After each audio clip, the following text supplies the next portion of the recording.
जय श्री राम, जय हनुमान और जय बागेश्वर धाम सरकार। दोस्तों, वैसे तो परिवार में सभी के पास मोबाइल फोन है, लेकिन समय देखने के लिए घर में दीवाल घड़ी जरूर होनी चाहिए, क्योंकि यह सदियों से हमारे घर का हिस्सा बनी रही है। अगर घर में कहीं भी दीवाल घड़ी ना हो तो बहुत अजीब सा लगता है, और कुछ घरों में तो एक से ज्यादा भी घड़ियां होती हैं। तो दोस्तों, कहीं भी घड़ी लगाना ठीक है या नहीं? तो मित्रों, आज हम इस वीडियो के माध्यम से जानेंगे कि दोस्तों इस दिशा में भूलकर भी ना लगाएं। घड़ी फैलती है घर में नकारात्मकता, और इसके साथ ही हम जानेंगे दोस्तों कैलेंडर कहां नहीं लगाना चाहिए और हमें कौन सी गलतियां नहीं करनी चाहिए। और साथ ही दोस्तों, हम यह भी जानेंगे कि अगर आपके घर में वास्तु दोष है तो मैं आपको बताऊंगा इसके बारे में कैसे जान सकते हैं और क्या उपाय कर सकते हैं, ताकि वास्तु दोष दूर हो जाए और आपके जीवन से परेशानियां खत्म हो जाएं। तो पूरी जानकारी के लिए इस वीडियो को आपको अंत तक ही जरूर देखें। तो दोस्तों, इससे पहले हम आपसे अनुरोध करते हैं कि यदि आपने अभी तक हमारे चैनल को सब्सक्राइब नहीं किया है तो प्लीज हमारे इस चैनल को सब्सक्राइब जरूर कर लें, और इतना करने के बाद बेल आइकन जरूर दबाएं और सच्चे मन से कमेंट बॉक्स में जय जय बजरंगबली लिखना ना भूलें। और अगर आप बजरंगबली के सच्चे भक्त हैं तो वीडियो को लाइक जरूर करें। तो दोस्तों, हम सभी के घरों में घड़ियों का इस्तेमाल किया जाता है। घड़ी हमें भूत और भविष्य की जानकारी देती है। अगर किसी चीज का हमारे जीवन पर सबसे ज्यादा प्रभाव पड़ता है तो वह है हर किसी का समय एक जैसा नहीं होता।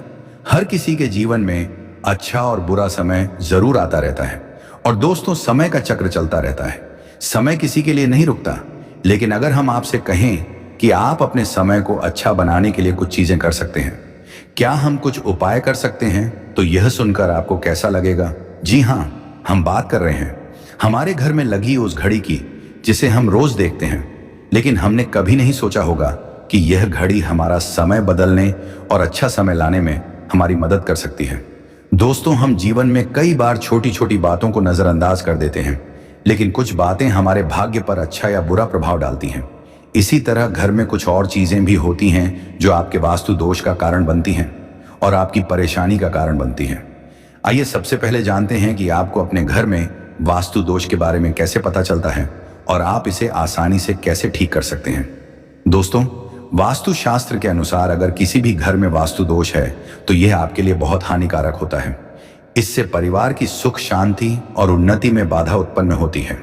इसका कारण यह है कि इसमें विकसित होने वाली नकारात्मक ऊर्जा व्यक्ति के भाग्य पर प्रभाव डालती है। साथ ही घर के लोगों को कई तरह की परेशानियों का सामना करना पड़ता है। दोस्तों, शास्त्रों के अनुसार अगर हम ये छोटे छोटे उपाय करें तो आप अपने घर की नकारात्मक ऊर्जा से छुटकारा पा सकते हैं। आइए जानते हैं, लेकिन उससे पहले दोस्तों आपसे अनुरोध है कि वीडियो को लाइक करें, अपने दोस्तों के साथ शेयर करें, और अगर आपने अभी तक चैनल को सब्सक्राइब नहीं किया है तो सब्सक्राइब कर लें। इसके बाद बेल आइकन को जरूर दबाएं। दोस्तों, नंबर 1, जीवन में उन्नति के लिए प्रतिदिन पहली रोटी गाय को खिलाएं, पीपल के पेड़ पर जल चढ़ाएं और चींटियों को चीनी मिला हुआ आटा डालें और तांबे के लोटे में पानी और लाल चंदन मिलाकर अपने पास रखें। रात को सिर झुकाकर सोएं। सुबह जाकर वह जल तुलसी को चढ़ा दें। ऐसा करने से आपकी परेशानियां धीरे धीरे दूर हो जाएंगी। नंबर 2, वास्तु के अनुसार अगर आपके घर में तिजोरी है और आप उसके सामने दर्पण लगाते हैं तो इससे धन में समृद्धि आती है। व्यापारी अपने कैश बॉक्स में एक दर्पण रख सकते हैं। घर के सामने एक दर्पण लगाएं, इससे आपके ग्राहक बढ़ेंगे। दोस्तों, नंबर 3, झाड़ू और पोछा कभी भी खुले में नहीं रखना चाहिए। इसे हमेशा छिपाकर रखना चाहिए, और झाड़ू को कभी भी रसोई घर में नहीं रखना चाहिए। इस बात का विशेष ध्यान रखें। नंबर 4, शौचालय का दरवाजा हमेशा बंद रखना चाहिए। ऐसा माना जाता है कि शौचालय में घर की नकारात्मक ऊर्जा का वास होता है।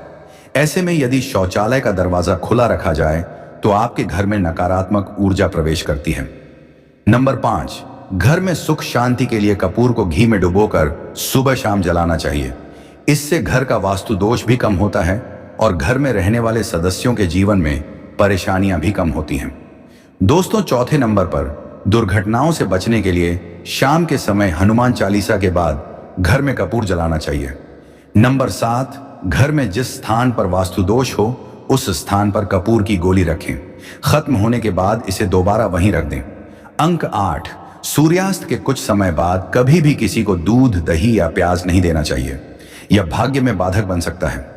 नंबर 9, घर के मुख्य द्वार पर कभी भी कूड़ादान न रखें। और दोस्तों, घर में कभी भी टूटा हुआ शीशा या आईना नहीं होना चाहिए। और दोस्तों, सौभाग्य के लिए सुबह नहाते समय पानी में थोड़ा सा कपूर का तेल मिला लें। आप शनिवार के दिन चमेली का तेल भी डाल सकते हैं, इससे आपकी किस्मत चमक जाएगी। और दोस्तों, लक्ष्मी कृपा पाने के लिए रोज रात को रसोई को अच्छी तरह से साफ करें और चांदी की कटोरी में कपूर और लौंग जलाएं।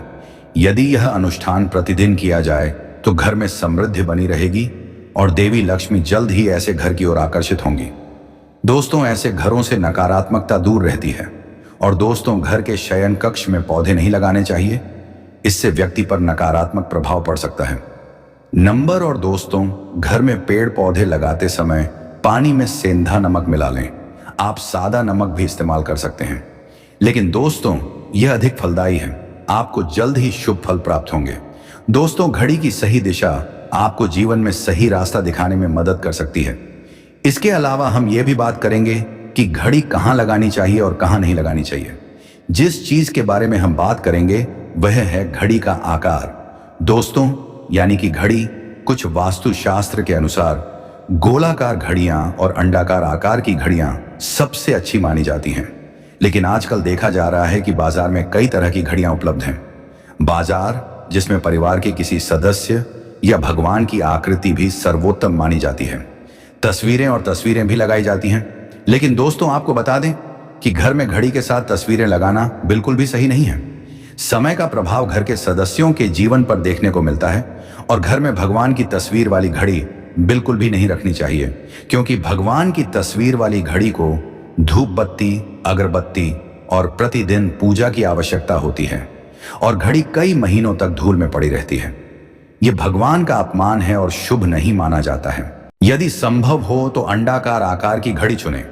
अंडाकार आकार की घड़ी हमारी पृथ्वी के आकार को दर्शाती है, इसलिए कभी भी 3 कोणों वाली या 4 कोणों वाली घड़ी नहीं खरीदनी चाहिए, क्योंकि इसका आकार नुकीला होता है और वास्तुशास्त्र के अनुसार नुकीली वस्तुएं नकारात्मक ऊर्जा का संचार करती हैं। दोस्तों, अगली बात जो आपको ध्यान रखनी है वह है घड़ी को साफ रखें। साफ सफाई का ध्यान रखें, धूल जमा न होने दें और कहीं से भी टूटी हुई घड़ी हटा दें। इसे तोड़ा नहीं जाना चाहिए। दोस्तों, जिस तरह हम सभी चाहते हैं कि हमारे जीवन में सब कुछ अच्छा और बेहतर हो, इसके लिए हम खुद को अच्छे से सजा कर रखते हैं, नए कपड़े और आभूषण पहनते हैं, उसी तरह हमारे घर में भी घड़ी साफ सुथरी और नई जैसी होनी चाहिए।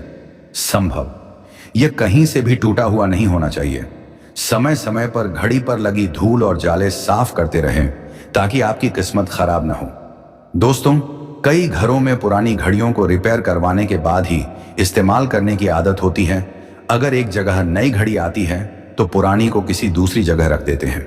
ध्यान रखें कि घर में कोई भी पुरानी, टूटी, धूल भरी या बंद घड़ी बिल्कुल न रखें, क्योंकि इससे घर में नकारात्मकता और दरिद्रता आती है। घर में बंद घड़ी रखने से व्यक्ति के जीवन में नए अवसर नहीं आते हैं और वह अपने कार्यों में सफलता प्राप्त नहीं कर पाता है। अगली चीज जिसका आपको ध्यान रखना है वह है घड़ी की सही दिशा। घड़ी को कभी भी दक्षिण दिशा में नहीं लगाना चाहिए। दक्षिण दिशा को यमलोक की दिशा माना जाता है। यहीं से शुरू होता है समय का अंतिम चक्र। इसलिए वास्तुशास्त्र के अनुसार यह दिशा घड़ी के लिए अशुभ मानी जाती है।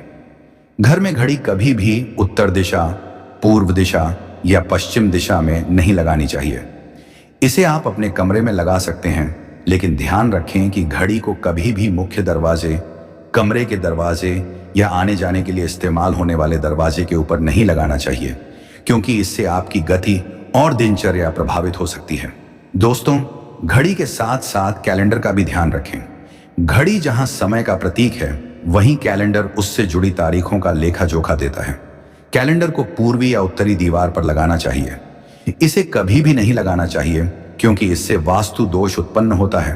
और कृपया अपने घरों में नए कैलेंडर के साथ पुराने कैलेंडर को भी कभी ना रखें। मित्र, घड़ी और कैलेंडर दोनों ही भविष्य के सूचक हैं जो हमें आगे बढ़ने की प्रेरणा देते हैं। इसे समय के अनुसार सेट करना चाहिए। इस बात का हमेशा ध्यान रखें कि घड़ी पर समय हमेशा सही होना चाहिए। कई लोगों को घड़ी का समय आगे या पीछे करने की आदत होती है, तो ये गलती ना करें। समय हमेशा सही रखें। इससे आपको समय का ध्यान न खोने में मदद मिलेगी। आजमाएं।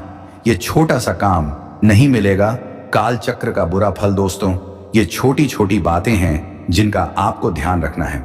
दोस्तों, रखी हुई घड़ी और पुराना कैलेंडर भी आपके भाग्य को बाधाओं से भर देता है।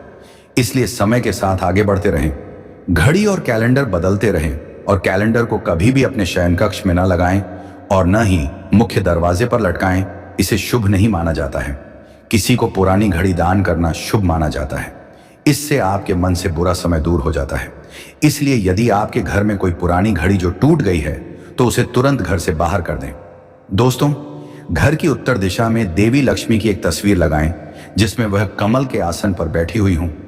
ऐसी तस्वीर लगाना शुभ माना जाता है जिसमें तोता पेड़ पर बैठकर सोने के सिक्के गिरा रहा हो। इससे घर में समृद्धि आती है। इसके अलावा अगर आप उत्तर दिशा में तोते की तस्वीर लगाते हैं तो यह पढ़ाई करने वाले बच्चों के लिए बहुत फायदेमंद होगा। दोस्तों, पूर्व दिशा में तोते की तस्वीर लगाएं।